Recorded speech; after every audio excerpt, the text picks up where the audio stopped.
If I could persuade you to believe what tonight I hope I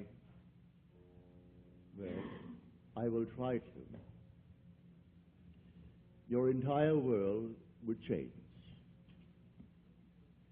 You hear the word God, the word Jehovah, the word Lord, the word Jesus, the word Christ, and you think of something other than yourself, one that is greater, one that you would worship.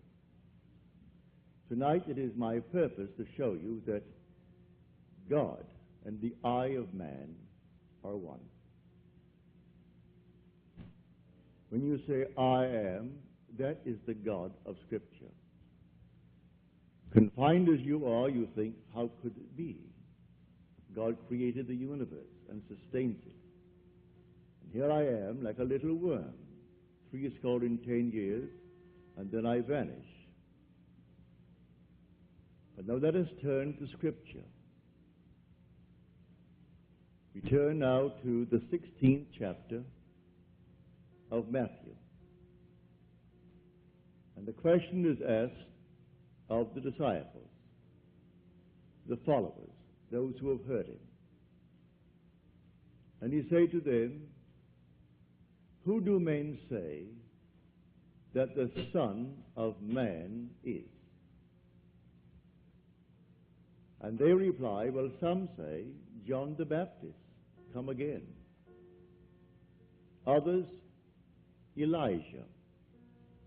Others, Jeremiah, or one of the prophets. And then he said to them, but who do you say that I am? And the spokesman, called Peter, answered and said, thou art the Christ, the Son of the living God. And he said to him, blessed art thou, Simon Bar-Jonah, for flesh and blood could not have told you this, but my Father who is in heaven.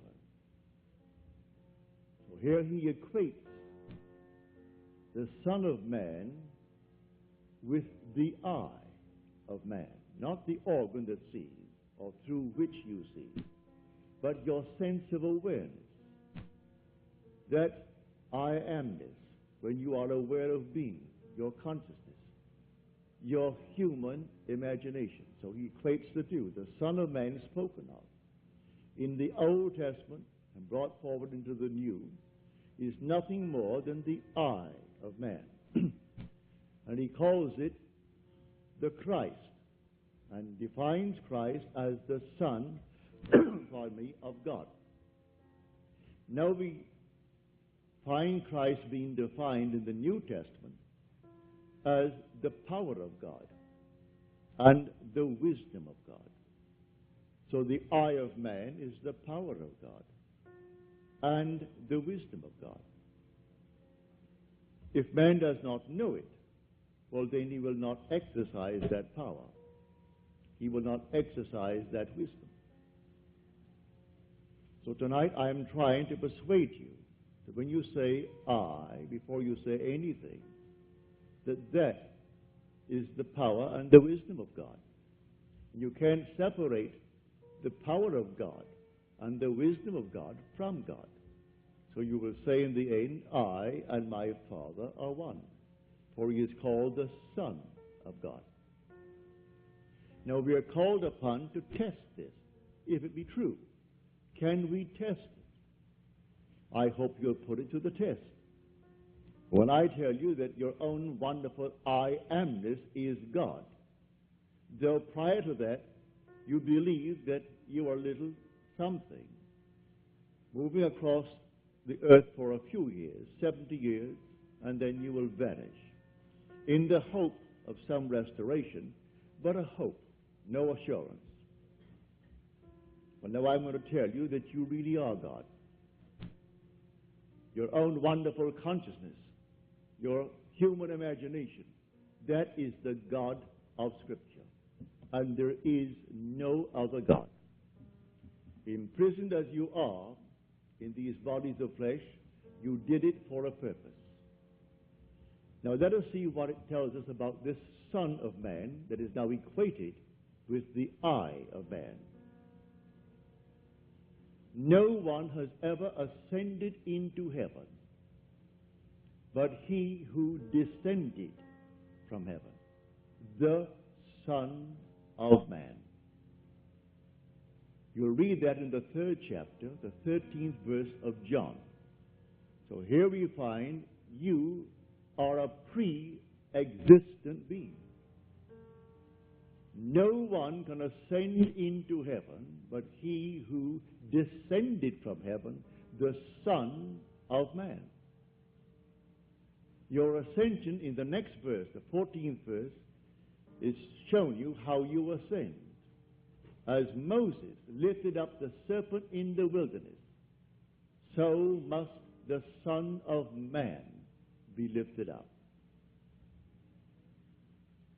That's all imagery, and yet it is true. You descended into generation in a world of death where everything begins, it waxes, it wanes, and then it disappears. But there's something in you, clothed in this garment, that does die. That is pre-existent. And its home is heaven, which is harmony. You gave it up completely. You aren't pretending that you're a man. You descended into man. You became man.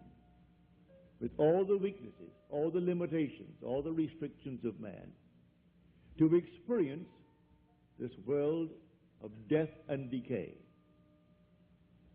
There will come a moment in time that you will ascend from this restriction, taking with you the experience that is yours because of this restriction.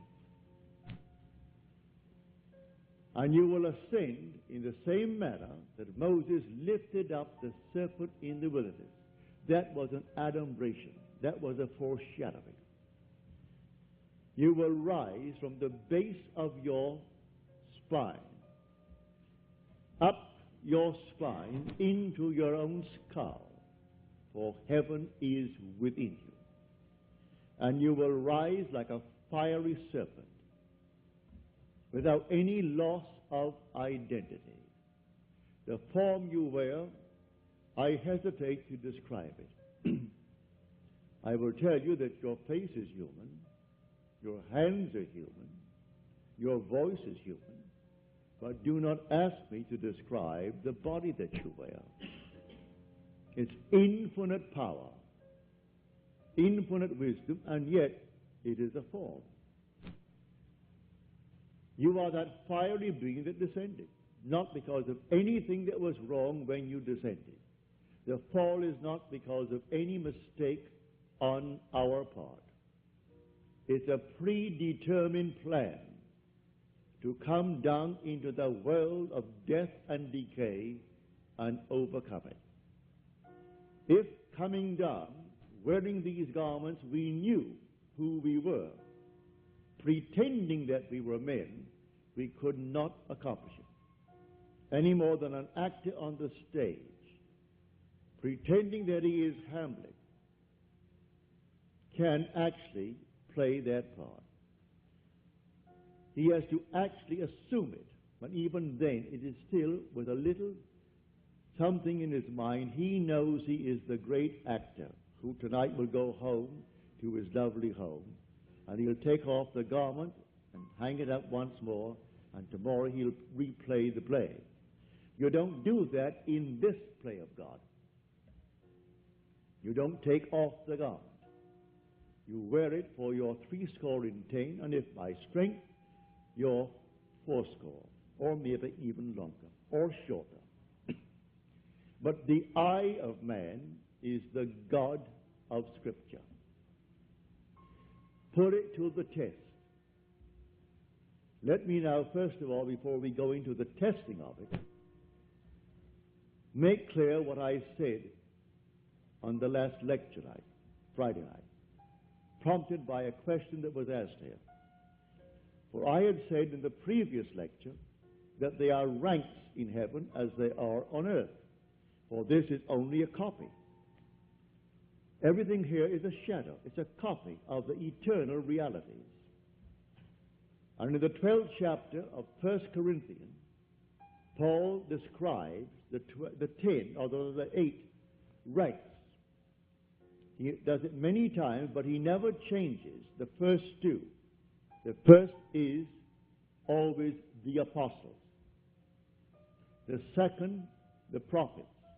The third, the teachers. And then he goes on. Miracle workers, healers, helpers, administrators, and the speakers in tongues. But he never changes the first and second, the apostle and the prophet. You might think, because I told you I am sent, and the word sent means an apostle, that I am appropriating unto myself a certain first rank. But now, to put your heart at peace, I'm going to quote the 11th chapter of Romans. As of old, for there are always a remnant of old, and the remnant simply means the elect of God. You're not elected because you're born by accident into some ethnic group. Has nothing to do with that. A descendant of Abraham after the flesh is not necessarily the elect of God. You are chosen from any race, any nation, any religion. Well, how the choice is made, no one knows. It remains the Father's secret. But Paul qualifies it in this manner. There is a remnant to this day, called by grace. And if by grace, then it is not on the basis of works. Otherwise, grace would no longer be grace. Therefore, no one who is called and sent can brag. If he brags, he is not the sent. Because it's all by grace. He didn't earn it. It's not by merit. It is simply a secret known only to the Father. So when we are called, incorporated into the body of infinite love, who is God, and then sent, let no one who is sent raise a finger to brag, to boast, for it is all by grace. Read it in the 11th chapter, the 5th and 6th verses of Paul's letter to the Romans.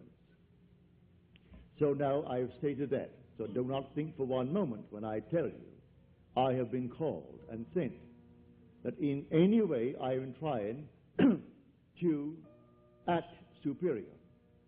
For there is no intrinsic superiority to those who are called. Now, he uses an analogy, which I do not think adequate, but you can read it in the book itself. He uses the analogy of the human form, that not all are heads, eyes, nose, teeth, and so on. But that is a weak analogy. Nevertheless, he uses that to show you the different parts in one body. But now to come back to make this a very practical night. Believe me that when you say I, before you say I am John, I am Bill, I am this, I am that, I am the other, you are declaring yourself to be. And that sense of being is God. That's God. Now what are you going to put on it? All things are possible to God. All things. You could say now, as you're seated here, after first affirming that I am, you could then assume that I am, and you name exactly what you want to be. If you believe what I tell you about your own I amness, and remain faithful to what you have assumed, that assumption will harden into fact. When you pray in the true sense of the word, you do not pray to any external God. That was my command when I was sent down with the blue bloods. Has nothing to do with the social structure of the world. It has only to do with church protocol, all external worship, all ceremonies, everything that leaves the individual outside of himself. To put a little cross on the wall, or the Morgan David, and then bow before it and see it as something external, is not what Scripture teaches. Buried in the Old Testament, there is a pattern. So he said, taking the 12, we're going up to Jerusalem. And everything written about the Son of Man, which is the I of man, will be accomplished. But they did not understand what he said. It was beyond their ability to grasp. He is going up, and only the one who has experienced Scripture, which means he has actually resurrected the pattern, playing the part that is the central part of Scripture. He resurrects the pattern, all within himself. He plays all the parts. He is the one who is born from above. He is the one who comes out of the grave, unassisted. He is the one whose three witnesses bear witness to his birth from above. He is the one they cannot see because he is now spirit, yet more real than all the flesh in the world. He is the one who actually sees his son, David, and David calls him father, and he knows he is David's father. And David knows that he is his son. He is the one whose temple, the body, is split in two from top to bottom. It is he now who ascends like a fiery serpent from the base of the spine up into the skull. He is the one on whom the dove descends and lights upon his hand like Noah in the ark. And as Noah brought the dove into him, you bring the dove to you, for man is the ark of God. And as the ark contains all things within itself, pardon me, man contains within himself all things. Everything he creates from within himself.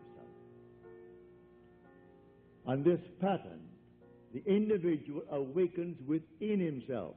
And who does it? The I of man. And that is God. Now tonight you can test it, as you are called upon to test it. Test yourselves and see. Do you not realize that Jesus Christ is in you? Unless, of course, you fail to meet the test. Examine yourselves to see whether you are holding to the faith. What faith? To have someone tell me that I am a Christian, or I'm a Jew, or a Mohammedan, and holding to that faith that they talk about? No. The faith that I'm talking about tonight, that your own wonderful I amness is God. Test it to see if you're holding to that faith. If you're holding to that faith and all things are possible to God, you should be able to prove it in the testing. She's not here tonight. She promised she would write me a letter, having told me the story on Friday. But I know she finds it difficult to express herself in writing. She can paint and paint and paint and do all kinds of lovely things in painting, drawing. And when I say to her, please write it that I may tell it to my audience before I close, but I have no future plans after I close on the 29th. So I would like to share your experience with them to encourage everyone in this world to do what you did. Well, the letter didn't come. I can see her struggling over one page and rubbing out a line because she didn't spell the word correctly and going over the next one. But she can take a piece of canvas and a piece of paper and do miracles with it. But because she is restricted in writing a letter, she didn't send the letter. But the essence is this. She is now a divorced girl with a little boy, handsome little fellow. Well, when you're living alone and you need money and you have a child to support and you have a home, all the things, and the money isn't coming in, then you're up against it. So she said, I blew my top, as you're told in the Psalms to do. Pardon me. She said, then I applied this principle, and I assumed that I had exactly what I need plus and plus. Then I got a call from First National City Bank of New York City. Now that is the second largest bank in our country. Bank of America comes first, they are second, and Chase Manhattan is third. Given me an order. She has no agent. This is an unsolicited statement. An order for $5,000, which she can execute and deliver within a month. Well, the First National City Bank of New York is not going to be hard-pressed to pay her immediately $5,000. If she called them and told them to pay it in advance, they would willingly pay in advance. And she said, I can execute that order in 1 month. But I want the details. I had hoped she would send me, as she promised last Friday, but knowing her restriction concerning the use of words. She can use the brush and use the pen and use the pencil, but she's limited in the use of words. Eventually, she will send it, but I had hoped to have it by tonight. So I could give you exactly what she did. But this is what I do. Having convinced myself through experience, I have come to the conclusion that because I am aware that I am, that is God.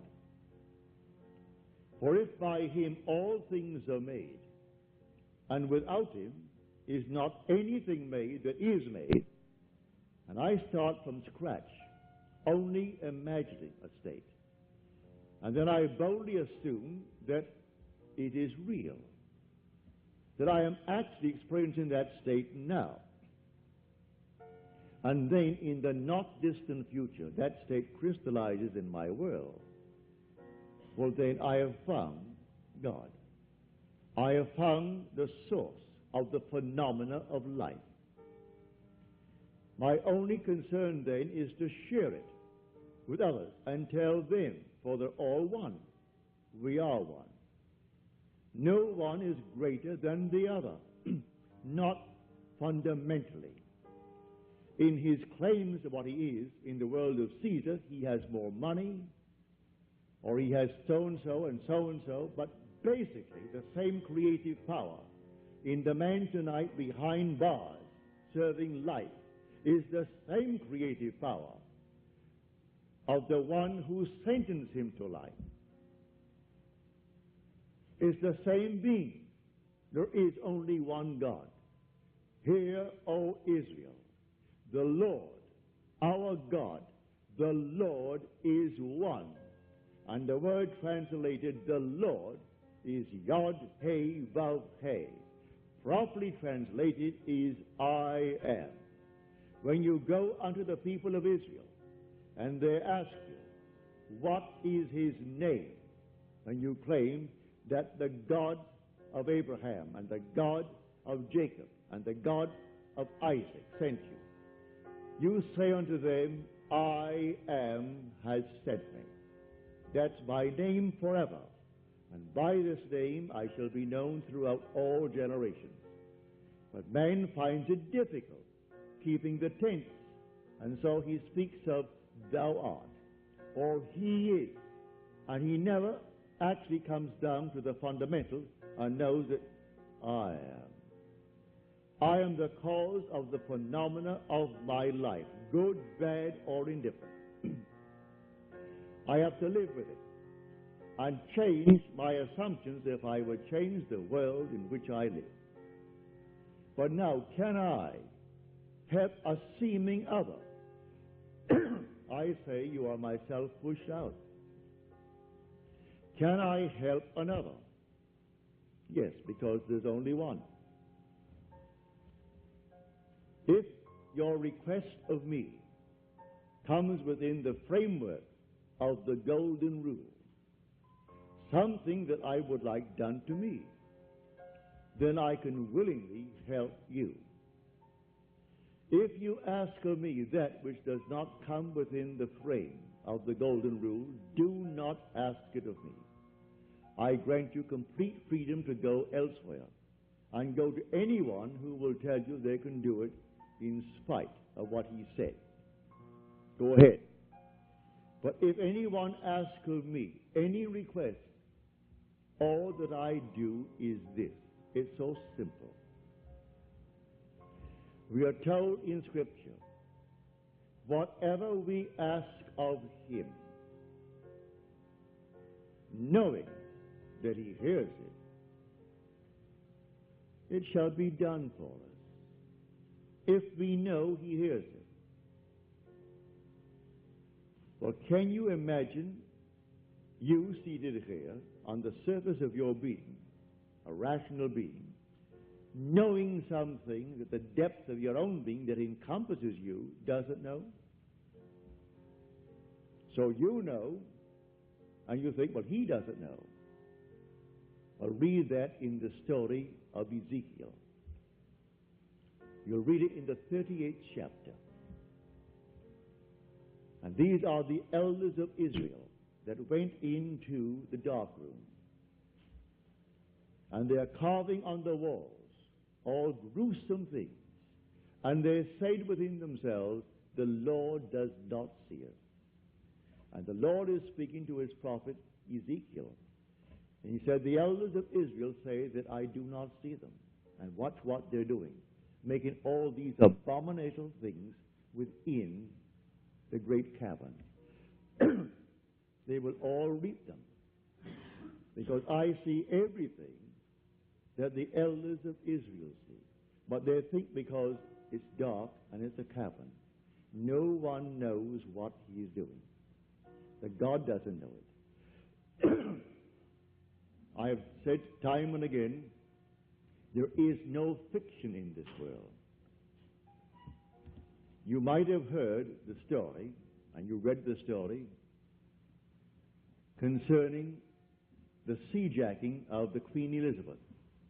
You might have read the article in Time that some girl at Hunter College wrote that story in detail. And she was so shy, when it came to the point to be read, she could not read it. She's a shy, sweet lady with a gift of writing. She wrote that in detail, including those who seemingly participated, a terminal case in cancer, and one who is running away from the law, who has not a thing to gain, and therefore is quite willing to blow the Queen Elizabeth with 2,200 souls aboard. And everything is completely in detail in her fictional story. If imagining creates reality, there is no fiction. So, someone expressed her thought.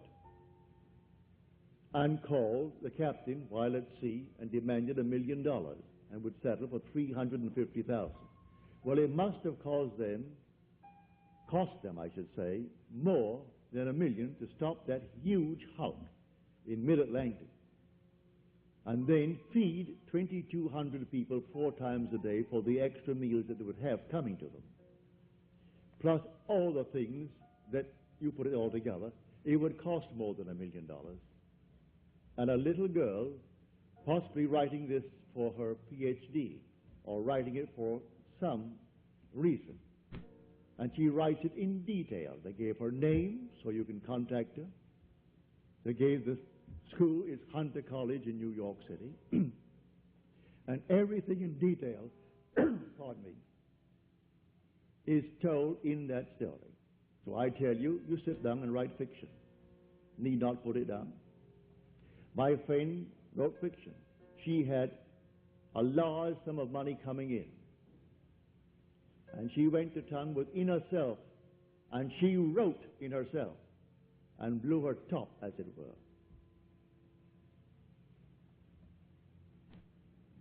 Thank you, Hattie. Thank you. Didn't drink enough tonight.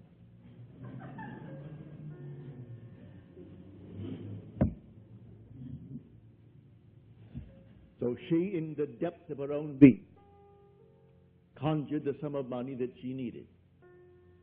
Beyond, always go beyond. So we are told in the psalm, be angry, but sin not. Commune with your own heart upon your bed and be silent. Yes, blow your top, but do not let the sun go down upon your anger. Be silent as you commune with self. You don't commune with another, for the self of man is God. So be angry, but sin not. Commune with your own heart upon your bed. Not communing with another, and then you actually know exactly what you want. And in that state, fall asleep.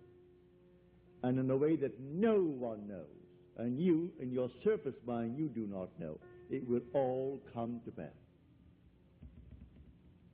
Everything in the world is created this way, but man does not know it. Who knows tonight who is treading the winepress that is going to cause a change of mind in tomorrow's world? But when they do it, they are intense in the doing it. If you are lukewarm, you're told in Scripture, I'll spew you out. Would that you're either hot or cold. But because that you are lukewarm, I will spew you out. You can't do anything if you're lukewarm. You must be intense about it. You want to be rich? All right, can be rich. You want to be known? You can be known. No matter what you want, but you must be intense about it.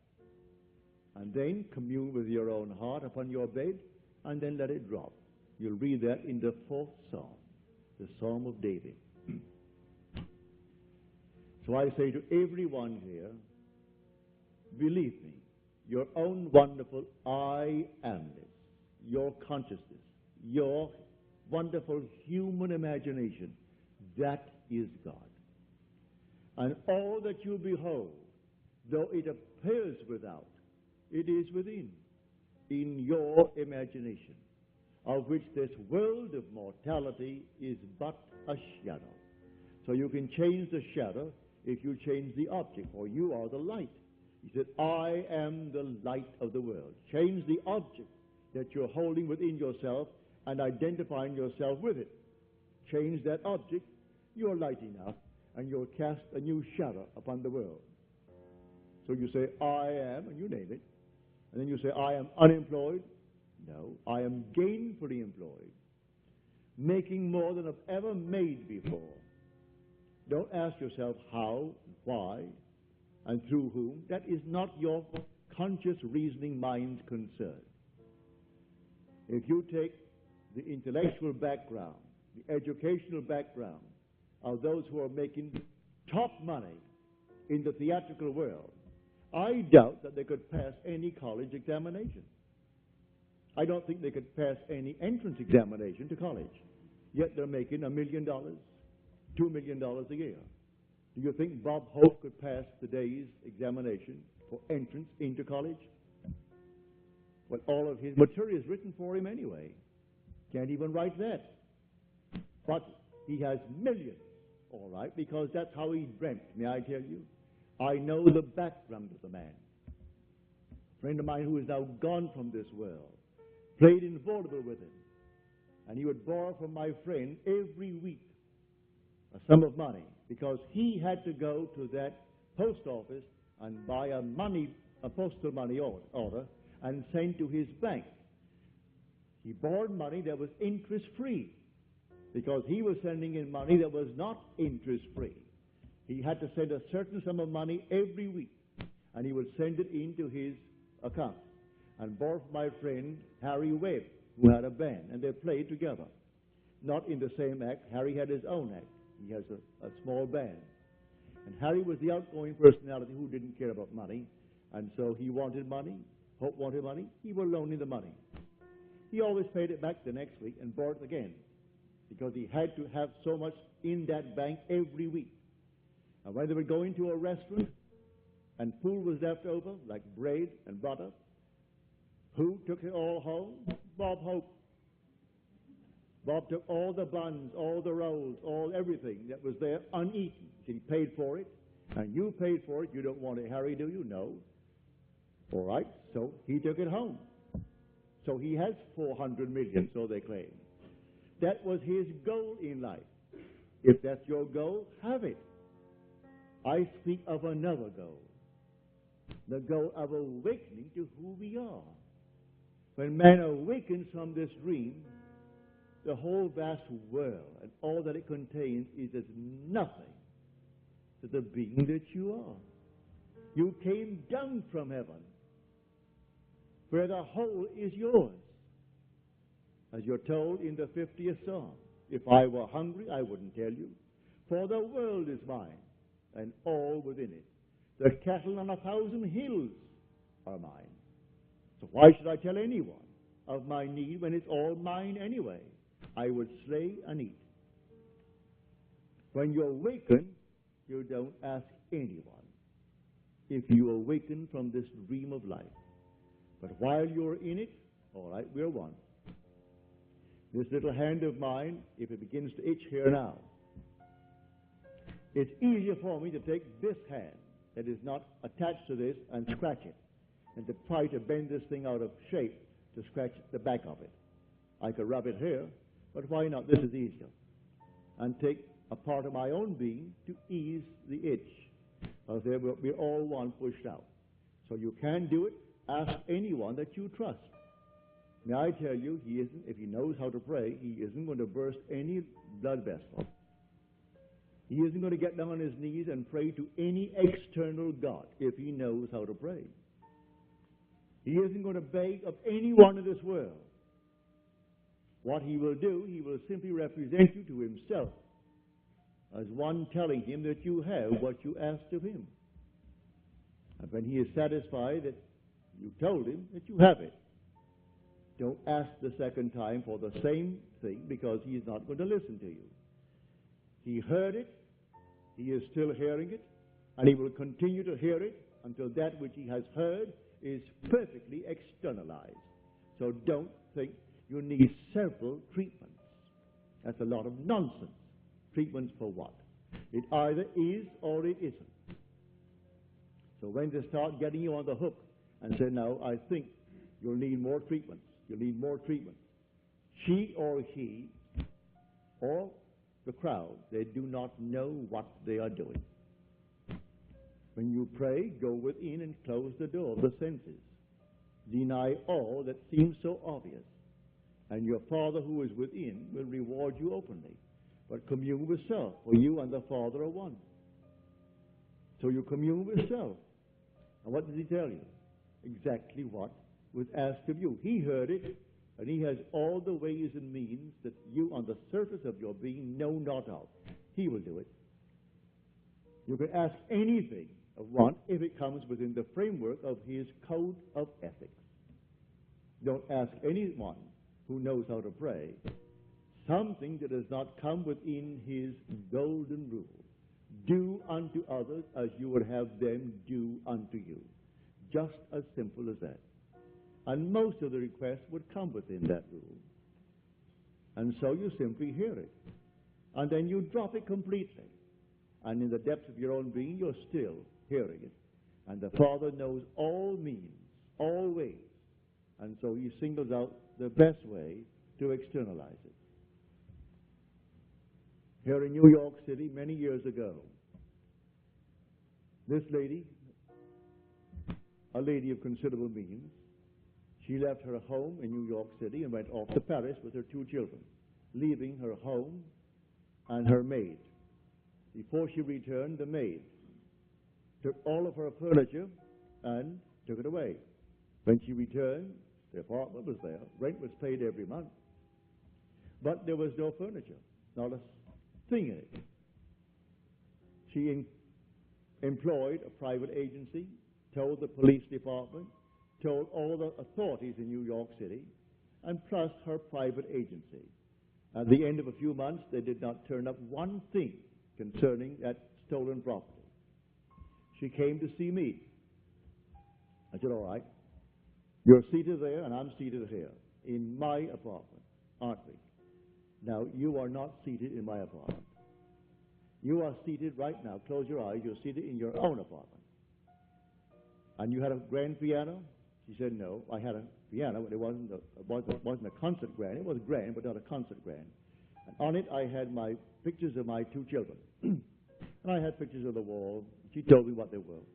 And the furniture, I said, all right, refurnish that place as you left it. You have a memory. She did. Now, when I stopped talking, it's because you have refurnished that place to me.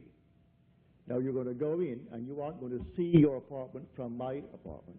You're in your apartment. And you can feel your chair, and get off your chair and feel the piano, and see the children, the pictures of the children, and that's what you're going to do. She agreed she would do it. And then we simply broke the spell. What did it take? 2 minutes? 3 minutes? That week, she went to her bank on Madison Avenue. As she was coming out of the bank, she had a past history of a little mental state where she was put away for a while because she needed psychiatric treatment. And the bars on this window reminded her of her past history and therefore addled her for a while. So she came onto Madison Avenue and turned south instead of turning north, where she should have. When she discovered her mistake, she was at the end of the block.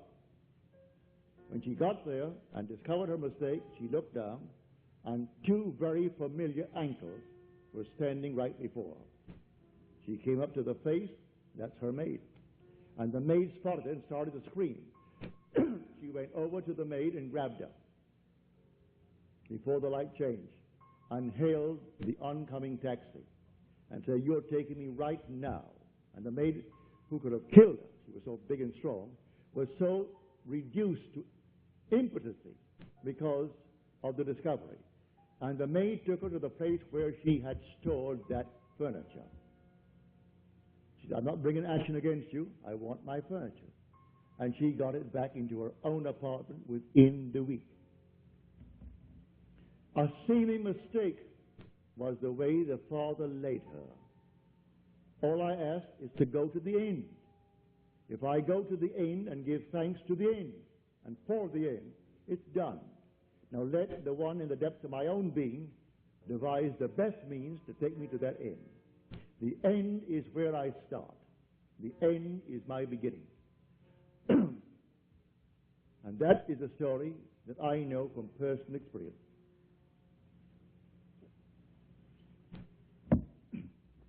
So do not attempt to devise the means and tell the one that you ask to pray for you how it should be done.